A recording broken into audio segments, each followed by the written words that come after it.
नमस्कार, सुप्रभात। सुबह के 7 बज चुके हैं। 7 की बड़ी बात लेकर मैं हूं आपके साथ तृप्ति सोनी।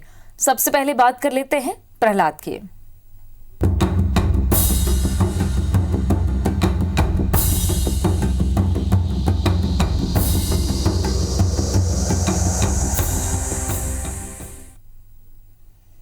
हर कोई यही कह रहा है कि हौसला रखना है प्रहलाद, और दुआएं भी, क्योंकि मासूम प्रहलाद का रेस्क्यू अभी भी जारी है। निवाड़ी में करीब 40 घंटे से बोरवेल में बच्चा फंसा हुआ है। 65 फीट तक खुदाई हो चुकी है। अभी लगभग 62 फीट तक खुदाई हो चुकी है। 65 फीट तक खुदाई होनी है। 65 फीट खुदाई के बाद टनल का काम शुरू होगा। बच्चे तक पहुंचने के लिए 20 फीट की टनल बनाई जाएगी। बुधवार सुबह 9 बजे मासूम बोरवेल में गिरा था। पृथ्वीपुर के सेतपुरा गांव में रेस्क्यू ऑपरेशन चल रहा है और लगातार 40 घंटे से बोरवेल में बच्चा फंसा हुआ है। कल दादा की पुकार सुनकर बच्चे की आंखों में आंसू आ गए और रोने की आवाज आई। उसके बाद से सेतपुरा गांव के लोग यहां पर जमे हुए हैं।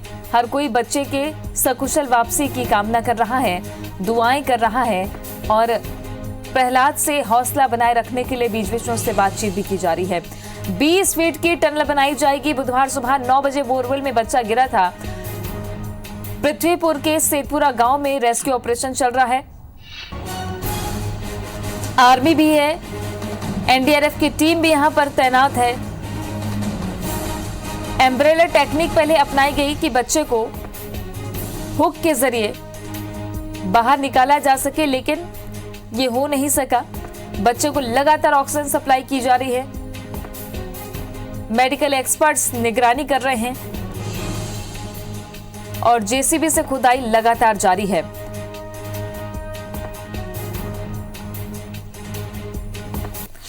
महेंद्र कुशवाहा हमारे सहयोगी, सीधे ले चलते हैं उनके पास, मौके पर मौजूद हैं। महेंद्र, बच्चा 46 घंटे से अंदर है। अभी क्या स्थिति बच्चे की, क्या मेडिकल एक्सपर्ट कह रहे हैं और कब तक टनल बनाने का काम शुरू हो जाएगा?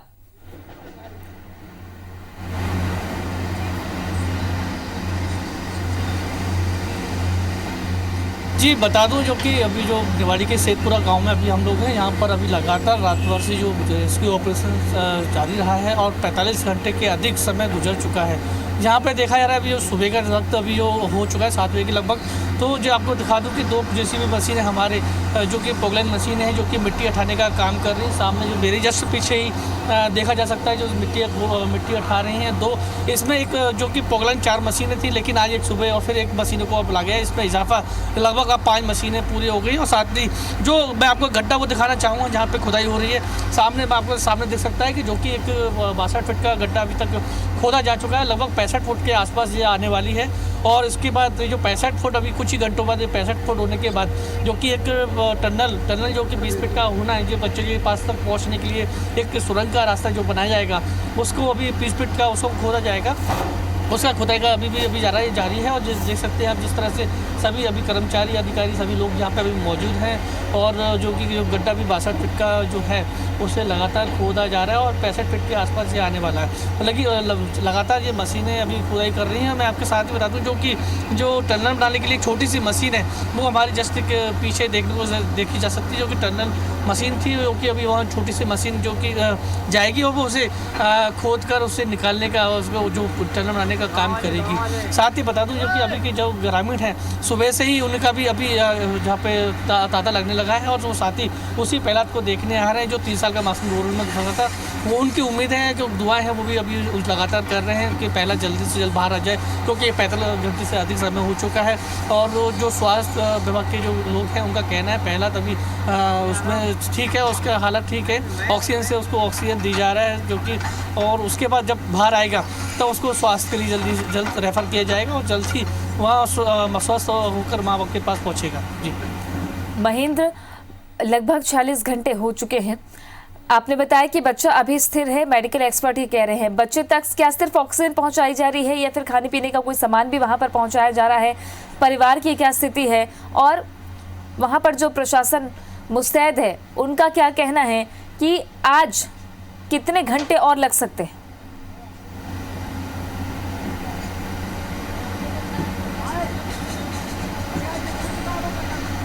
लगभग प्रशासन का कहना भी कुछ और घंटे इसमें टनल बनाने में लगेंगे, लेकिन जो खुदाई थी, जो लगातार जिस 45 घंटे खुदाई की जा रही थी, लगभग वो पूरा हो चुका है। और जो टनल बनाने का काम है वो अब लगभग कुछ ही समय में वहाँ शुरुआत होगी और टनल का लगभग 2 या 3 घंटे से अधिक समय उसमें और लग सकता है।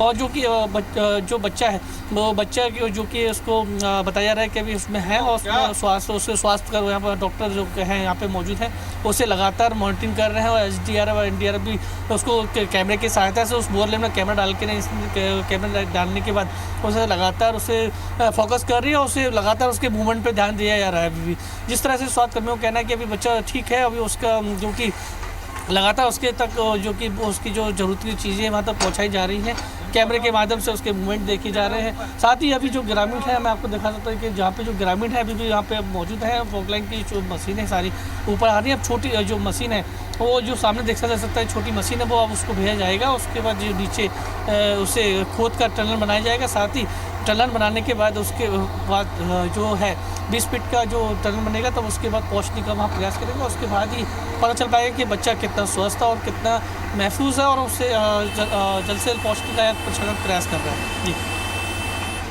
महेंद्र, बोरवेल की का जो व्यास है वो काफी कम, इसलिए पहले एम्ब्रेला टेक्निक अपनाई गई जो कारगर साबित नहीं हुई और बच्चे को नहीं निकाला जा सका।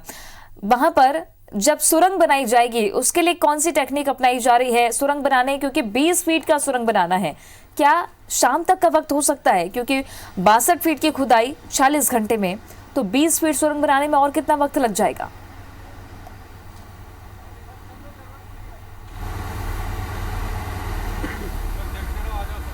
बिल्कुल, जो बता दूं तो पहले जो प्रशासन के और अधिकारियों के कर्मचारियों का जो मानना था कि वो मैनुअल पे NDRF के अधिकार पे ना जो मैनुअल पे पहले काम करना चाह रहे थे, सुरंग को बनाना चाह रहे थे, लेकिन मैनुअल पे अगर ये काम करते हैं तो काफ़ी घंटे इस समय में लग सकते हैं। इसीलिए एक छोटी सी मशीन जो है कि जो से पहले शुरुआत में मशीन से पहले सुरंग बनाने का काम किया जाएगा, जिससे जल्द से जल्द सुरंग बनाने जाएगा। 4 बाई 4 का जहाँ सुरंग बनेगी और टनल बनेगी, उसमें जो कि पिलर बनाए जाएंगे, उसमें चेहरे और बल्ले का सहायता ली गई, उसमें छत का जो है उससे को बचाया जाएगा, जिससे कि मिट्टी उससे नीचे न धंसे और कर्मचारियों को कोई परेशानी का सामना कर देखना पड़े।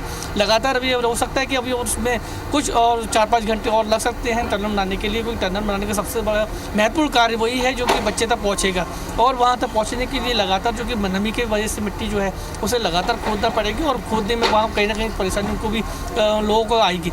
इसीलिए हो सकता है कि वो मैनुअल पर काम ना करते हुए या मशीन पर काम करेंगे और टनल बनाने का काम करेंगे, जिससे जब उसके पास पहुंचेंगे तो उनका कहना है कि शायद हो सकता है कि फिर वो जो मशीन है उसका काम कम करके फिर वो उसके मैनुअल पर काम करेंगे कर्मचारी, जो कि कुछ फुट की दूरी पर ही तो उनका आने के बाद यहाँ पे, जिससे बारमेंट ना हो, बच्चों को कहीं ना कहीं नुकसान ना हो। जी बिल्कुल, आप बने रहेंगे हमारे साथ में महेंद्र। तो तस्वीरें लगातार IBC 24 दिखा रहा है और इन तस्वीरों के माध्यम से हम बता रहे हैं कि बच्चे को बचाने की पूरी कोशिश जारी है। महेंद्र, अगर 40 घंटे की बात करें, ये रात की तस्वीरें हम दिखा रहे हैं, लगातार 2 दिनों से दिन रात पुलिस डटी हुई है, NDRF की टीम डटी हुई है, हर एक वो विकल्प अपनाए जा रहे हैं जिससे जल्दी से जल्दी खुदाई पूरी हो और खुदाई पूरी होने के बाद बच्चे तक सुरंग बनाकर पहुंचा जा सके। महेंद्र, 65 फीट तक गड्ढा खोदा जा रहा है, 60 फीट के आसपास बच्चा फंसा हुआ है। ऐसे में ये जो तकनीक है वो काफी कारगर होगी, लेकिन वक्त काफी लग रहा है। बच्चे के परिवार वालों का क्या हाल है? क्या बच्चे के परिवार वाले बच्चे से बात करने की कोशिश कर रहे हैं? वहां पर किस तरीके के हालात देखे गए हैं पिछले 40 घंटों में?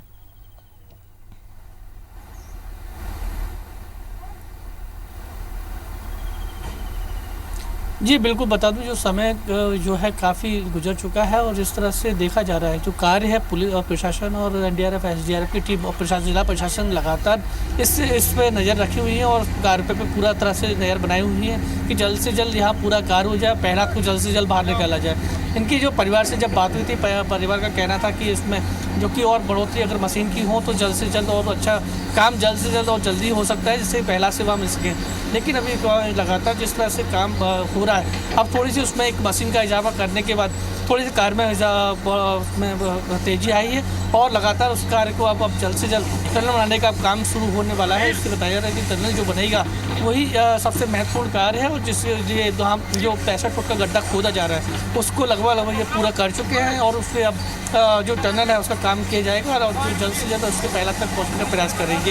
ये जो परिवार के लोग हैं उनका वो भी अभी बिल्कुल दुखी हैं और वो बेसुध हैं। उनके माँ बाप भी उनके पहलात का आने का इंतजार कर रहे हैं और जब वो भी ये कह रहे हैं, उनका कहना है कि वहाँ जल्द से जल्द उनके वापस आ जाए उनके घर में और फिर से एक बार जो खेलता था वहाँ खेल के हंसी का खट के लिए उसके सामने आए और उनके गेंद में खेलते हुए नजर आए। और लगातार उनका भी यही सोचना है और वो वहाँ भी रात भर वहाँ परिवार के लोग भी यही हैं, गाँव के साथी लोग भी हैं, सभी दुआएँ कर रहे हैं कि पहला सही सुरक्षित बाहर निकल आए। चलिए नजर बना रखिएगा। महेंद्र, आपसे दोबारा जुड़ेंगे। शुक्रिया आपका जानकारी के लिए। तो दर्शकों को अपडेट कर दें कि 65 फीट तक की खुदाई हो चुकी है, जैसा कि हमारे संवाददाता बता रहे हैं। इसके बाद टनल बनाने का काम शुरू हो रहा है। टनल बनाने के बाद 20 फीट का टनल बनाया जाएगा, जिसके बाद बच्चे तक पहुंचा जाएगा और बच्चे को बाहर निकाला जाएगा। हर एक तस्वीर और हर एक अपडेट आपको हम सबसे पहले बताएंगे। बहरहाल खबरों में आगे बढ़ते हैं। रायपुर से इस वक्त की बड़ी खबर, MIC की बैठक आज है। नगर निगम में सुबह 11 बजे मेयर एंड काउंसिल की बैठक होगी। बैठक में 30 प्रस्तावों पर चर्चा होगी। सरोना ट्रेंचिंग ग्राउंड सफाई समेत कई मुद्दों पर चर्चा होगी। एजाज ढेबर की पहली सभा में हंगामे के आसार हैं। बीजेपी के कुल 9 पार्षदों ने सवाल लगाए हैं। टेंडर और भुगतान को लेकर हंगामे के आसार देखे जा सकते हैं। आज MIC की अहम बैठक है। बैठक में 30 प्रस्तावों पर चर्चा होगी। सुबह 11 बजे नगर निगम में MIC की बैठक बुलाई गई है। सरोना ट्रेंचिंग ग्राउंड सफाई समेत कई मुद्दों पर चर्चा होगी। एजाज ढेबर की पहली सभा में हंगामे के आसार हैं। बीजेपी कुल 9 पार्षदों ने बीजेपी के सवाल लगाए हैं।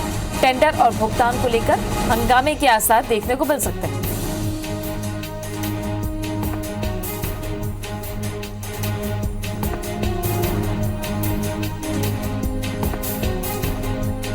एजाज ढेबर की पहली सभा है MIC की, जिसमें हंगामा भी हो सकता है। कुल 9 पार्षदों ने बीजेपी के 9 पार्षदों ने सवाल लगाए हैं। टेंडर और भुगतान को लेकर हंगामे के आसार दिख सकते हैं।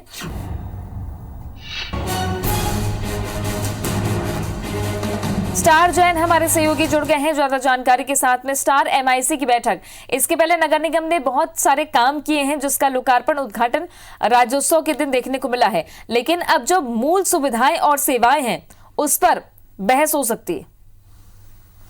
देखिए, ये काफ़ी महत्वपूर्ण बैठक मानी जा सकती है क्योंकि हाल में देखा गया था पिछले कुछ समय में रायपुर नगर निगम में कई विकास कार्यों का लोकार्पण किया गया है, लेकिन उसमें काफ़ी कुछ अनियमितताएं भी थी जिसको लेकर बीजेपी के पार्षदों ने लगातार आपत्ति भी दर्ज की थी और काफ़ी हंगामेदार इस बैठक के होने की पूरी अनुमान है क्योंकि कई ज्वलंत मुद्दे हैं जो शहर से मूलभूत सुविधाओं से जुड़े हुए हैं, जैसे पेयजल की बात है, अमृत मिशन की बात है, नालियों की सफाई की बात है, ये कचरा डंपिंग जो है या सरोना ट्रेंचिंग ग्राउंड है। इन तमाम मुद्दों को लेकर इसमें चर्चा होगी और नगर निगम की ये बैठक काफ़ी महत्वपूर्ण मानी जा रही है।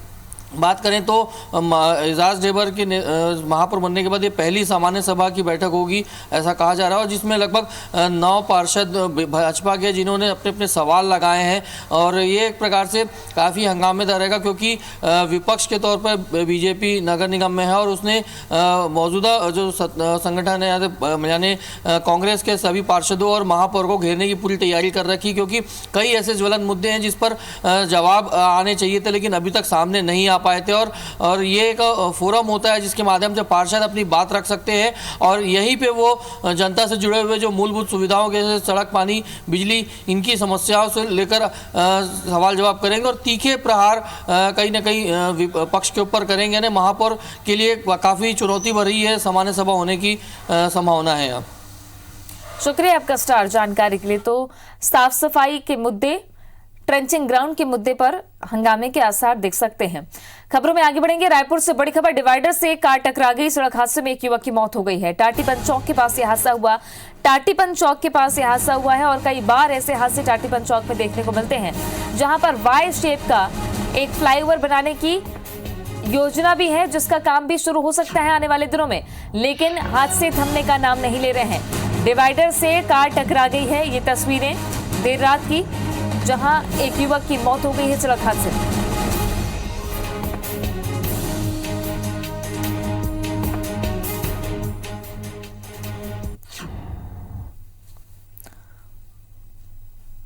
भारत चीन के बीच कोर कमांडर स्तर की 8वें दौर की बातचीत आज होगी। बैठक सुबह 9:30 बजे पूर्वी लद्दाख में LAC पर भारतीय क्षेत्र की तरफ चुशूल में होगी। भारतीय प्रतिनिधिमंडल का नेतृत्व लेफ्टिनेंट जनरल PJK मेनन करेंगे, जो लेह आधारित 14वीं कोर के नए कमांडर हैं।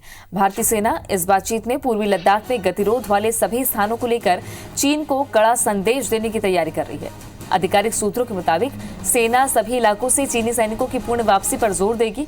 कोर कमांडर स्तर की पिछले दौर की बातचीत 12 अक्टूबर को हुई थी, लेकिन इसका भी कोई ठोस नतीजा नहीं निकला था। बता दें कि 6 महीने से चले आ रहे इस गतिरोध को लेकर दोनों देशों के बीच 7 दौर की बातचीत हो चुकी है। वहीं पूर्वी लद्दाख में माइनस तापमान में भारत के करीब 50,000 सैनिक किसी भी हालात से निपटने के लिए पर्वतीय ऊंचाइयों पर तैनात हैं।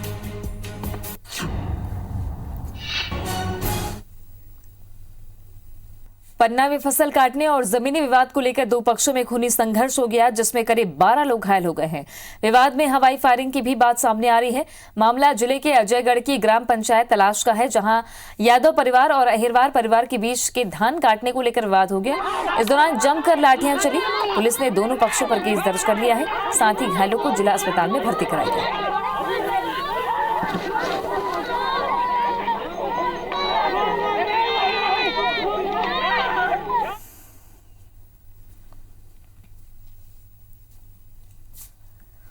खरगोन में सेल्फी लेना महिला को इतना महंगा पड़ गया कि उसकी जान चली गई। घटना मंडलेश्वर थाना क्षेत्र के तहत आने वाले पर्यटन स्थल जाम गेट की है, जहां परिवार सहित घूमने आई एक महिला सेल्फी खींचने के दौरान घाट सेक्शन में पैर फिसलने से गहरी खाई में जा गिरी, जिससे महिला की मौके पर ही मौत हो गई। हादसे के बाद करीब 6 घंटे की कड़ी मशक्कत के बाद महिला के शव को रेस्क्यू कर खाई से ऊपर लाया गया। बताया जा रहा है कि इंदौर की मर्दाना बिचौली निवासी 28 वर्षीय नीतू अपने परिवार से जाम गेट पर घूमने आए थे। जाम गेट घूमने के बाद गेट से थोड़ी नीचे घाट सेक्शन में पूरा परिवार सेल्फी लेने के लिए रुके। इसी दौरान हादसा हो गया। IBC 24 आप सभी से अपील करता है कि ऐसा रिस्क बिल्कुल भी ना ले।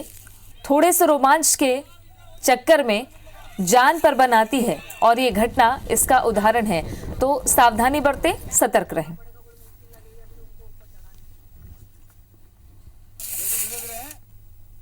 खरगोन जिले के सनावद में दीपावली से पहले बाजार में बिकने आई कारबेट गन से 5 बच्चे घायल हो गए। इनमें से 2 बच्चों को इंदौर रेफर किया गया है। बताया जा रहा है कि साप्ताहिक हाट बाजार में कुछ लोग वाहन में भरकर कारबेट गन बेचने पहुंचे हुए थे। इस दौरान कई बच्चों ने भी ये कारबेट गन खरीद ली थी, लेकिन घर पहुंचने के बाद जैसे ही इन बच्चों ने कारबेट चलाई, वैसे ही उसमें से जहरीला धुआं निकला, जिससे बच्चों की आंखों में जलन होने के साथ साथ इन्फेक्शन फैलने लगा, जो आंखों की रेटिना तक पहुंच गया। सभी बच्चों को फौरन सनावद सिविल अस्पताल ले जाया गया, जहां से 2 बच्चों को इंदौर रेफर किया गया है। पुलिस ने सभी कारबेट गन को जब्त करते हुए गन बेचने वालों की तलाश शुरू कर दी है। 3 बच्चों की आंख काफी डैमेज थी, पूरी आंख सफेद हो गई थी। वो कार्बाइड पाउडर पूरा उनकी कंजंक्टिवा में जम गया था और ये निकलता नहीं, ये चिपक जाता है, तो ये धीरे धीरे आंख को गलाता भी है। और ये बहुत ही सीरियस मैटर है। इस कार्बाइड गन से बिल्कुल दूर रहें, इसका बिल्कुल भी इस्तेमाल नहीं करें। वो कहते तो हम देख रहे थे तो उसको नीचे रखा तो आंख में अचानक चलेगा। मुरैना में मानवता को शर्मसार कर देने वाली एक घटना सामने आई है, जहां 4 दिन की एक नवजात बच्ची का गला घोंटकर उसे मौत की घाट उतार दिया गया। मामला मुरैना के जिला अस्पताल का है, जहां 4 दिन पहले एक बच्ची ने जन्म लिया था। तबीयत खराब होने पर उसे जिला अस्पताल के ही SNCU में भर्ती कराया गया था। डॉक्टर ने इस नवजात बच्ची को दूध पिलाने के लिए उसकी मां को सौंपा, लेकिन बच्ची वापस मिली तो वो मर चुकी थी। बच्ची के नाक और मुंह से खून निकल रहा था, साथ ही गले पर गला दबाने के निशान भी मिले। मृतक बच्चे की शॉर्ट पोस्टमार्टम रिपोर्ट में यह साफ हो गया कि बच्चे की गला दबाकर हत्या हुई गई है। डॉक्टर ये आशंका जता रहे हैं कि बच्ची पैदा होने पर उसके माता पिता नाखुश थे और शायद इसलिए उसकी हत्या कर दी। पुलिस ने पोस्टमार्टम की रिपोर्ट के आधार पर केस दर्ज कर कार्रवाई की बात कही है। वहाँ ड्यूटी पे मौजूद डॉक्टर साहब अंशुल तोमर साहब ने उसको देखा और पुलिस को सूचना दी कि ये ऐसे बच्ची है जिसको संभवतः गला दबा के मारा गया है, और उसका फिर कोतवाली में पूरी सूचना दी गई और पोस्टमार्टम कराया गया, जिसमें पोस्टमार्टम में भी गला दबाने की पुष्टि हुई है। क्या लग रहा है कि लोगों ने उसकी हत्या की है, क्या पता चल पा रहा है कुछ? ऐसा लग रहा है कि बच्ची होने की वजह से वो ना खुश थे, इसलिए उन्होंने बच्ची को गला दबा के मार दिया। जिला अस्पताल में एक डिलीवरी हुई थी चारगनपुर। बच्ची की तबीयत थोड़ी खराब थी, इस संदर्भ में उसकी मृत्यु हो गई। उसके बाद उसका पीएम कराया गया। पीएम में जो मामला है वो संदिग्ध पाया गया है। जो पीएम रिपोर्ट है वो अभी अप्राप्त है, तो अभी जो थाना प्रभारी कोतवाली है वो पीएम रिपोर्ट प्राप्त कर रहे हैं। जैसी रिपोर्ट होगी वो उसके अनुसार जो है वैधानिक कार्रवाई करेंगे। हैरत है कि 21वीं सदी में भी आज जहां बेटियां तरक्की कर रही हैं, वहां ऐसी तस्वीरें भी आती हैं, ऐसी खबरें भी आती हैं जो हैरान करती हैं, जो समाज का एक स्याह पहलू है। बहरहाल खबरों में आगे बढ़ते हैं। एक अच्छी तस्वीर आपको हैदराबाद से दिखा रहे हैं, जहां एम्बुलेंस का रास्ता क्लियर कराने के लिए ट्रैफिक पुलिस का एक जवान 1 किलोमीटर तक दौड़ा। पीक ट्रैफिक के दौरान एक मरीज को ये एम्बुलेंस ले जा रही थी, लेकिन रास्ते में भारी ट्रैफिक था। इसी दौरान जवान बाबा जी ने एम्बुलेंस का रास्ता क्लियर कराने के लिए दौड़ लगाई और 1 किलोमीटर तक उसके आगे आगे चलकर दूसरी गाड़ियों को हटवाते रहे। IBC 24 भी अपने दर्शकों से अपील करता है कि अगर कभी आपको सड़क पर एम्बुलेंस दिखाई दे तो सबसे पहले उसे रास्ता दे, क्योंकि आपकी थोड़ी सी इंसानियत किसी की जिंदगी बचा सकती है। तो ये तस्वीरें जहां आप एम्बुलेंस का सायरन सुन रहे हैं और गंभीर हालत में मरीज को एम्बुलेंस में ले जाया जा रहा था। ये ट्रैफिक जवान आगे आगे दौड़ रहा है और ट्रैफिक आप सड़क पर देख सकते हैं। ट्रैफिक क्लियर करवाते हुए, गाड़ी को हटवाते हुए नजर आ रहे हैं। इन्होंने 1 किलोमीटर तक दौड़ लगाई और नज़ीर पेश की है, अपनी ड्यूटी बखूबी निभाई है। लेकिन आम जनता को भी अपनी जिम्मेदारी समझनी है। अगर एम्बुलेंस सड़क पर जाए तो आप एम्बुलेंस को रास्ता जरूर दें।